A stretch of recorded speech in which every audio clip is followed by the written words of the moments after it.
पढ़ेगा गुजरात आगे बढ़ेगा गुजरात अंतर्गत ग्राम्य विस्ताરમાં ગ્રામીણ વિદ્યાર્થીઓ પ્રાથમિક શાળાઓમાં સુરક્ષિત રીતે ભણી શકે તે માટે સરકાર દ્વારા સર્વે કરાવી જર્જરિત પ્રાથમિક શાળાઓનો સર્વે કરાવી નવીન પ્રાથમિક શાળાઓના નવા મકાનના નિર્માણની મંજૂરી આપતી હોય છે, જે અંતર્ગત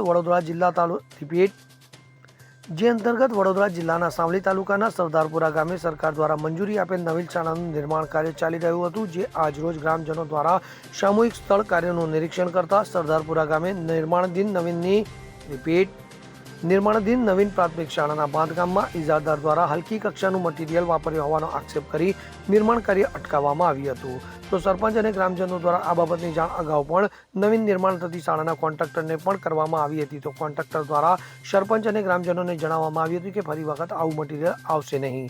તો ગ્રામજનો દ્વારા આક્રોશ સાથે જણાવવામાં આવ્યું હતું કે પિલ્લરમાંથી હાથ મારતાની સાથે જ સિમેન્ટ કોન્ક્રીટના પોપડા હાથમાં આવી જાય છે. તો ગ્રામજનોનો આક્ષેપ છે કે રેતી માટીવાળી આવે છે અને આવા મટીરીયલ શાળાનું નિર્માણ થશે તો થોડા જ સમયમાં આ શાળા ખખડધજ હાલતમાં જોવા મળશે અને સરકારી તિજોરીઓને નુકસાન થશે અને બાળકોના ભવિષ્ય સાથે ચેડા થશે. ત્યારે હાલ પૂરતું ગ્રામજનો અને સરપંચે મળીને નિર્માણ કાર્ય અટકાવ્યું હતું. તો મટીરીયલ સારું નહીં આવે તો કામ ચાલુ નહીં થવા દે તેવો આક્રોશ પણ વ્યક્ત કર્યો હતો. મારું નામ પરમાર સુનિલભાઈ છે. હું રહેવાસી સરદારપુરાનો છું. આજે અમારા સ્કૂલનું સ્લીપ્સ ભરાઈ રહ્યું હતું ત્યારે ગામજનો ભેગા મળીને ચકાસણી માટે આવ્યા કે કામ કેવી રીતે ચાલે છે. તો બધા ગામવાળા ભેગા મળીને જોયું ને તો ખબર પડી કે રેતી માટીવાળી હતી.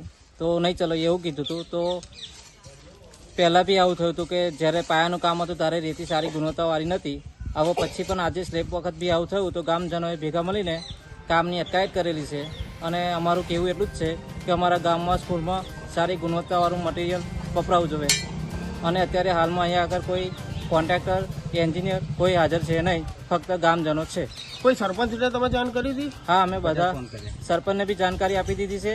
એ પણ કીધું છે કે આવીએ છે પણ હજુ સુધી આવ્યા નથી. અને આજે રહ્યો રવિવાર. કેટલા સમયથી આપ અહીંયા શાળાનું કામ ચાલુ છે? શાળાનું કામ 2-2.5 મહિનાથી ચાલુ છે. આપણી માંગણી નહીં સમજો શું કરશો? અમારી માંગણી તો એવી છે કે છોકરા સારી જગ્યાએ ભણે. પહેલાં જૂની બિલ્ડિંગ હતી એ તોડાઈને નવીનું નિર્માણ કર્યું. તો નવું નિર્માણ થાય તો થોડા લોંગ સમય સુધી તો ચાલુ જ હોય ને. આપનું નામ? મારું નામ પરમાર સુનિલભાઈ. હું મેવલિયાપુરા સરપંચ સરદારપુરા. હવે વારંવાર પહેલાં પણ મેં કીધું હતું કે આ રેતી નથી ચાલે એ બરાબર. ફરી પણ એ લોકોએ શું કર્યું, એ રેતીને દબાઈ દીધી, બીજી 2 ગાડી ઉપર નાખી દીધી. હવે જ્યારે અત્યારે સ્લેબ ભરવાનો છે તો અત્યારે એ રેતી પાછી એની એ માટીવાળી રેતી ચાલે જ નહીં. આપણે છોકરાના ભવિષ્ય માટેનું કામ છે ભાઈ.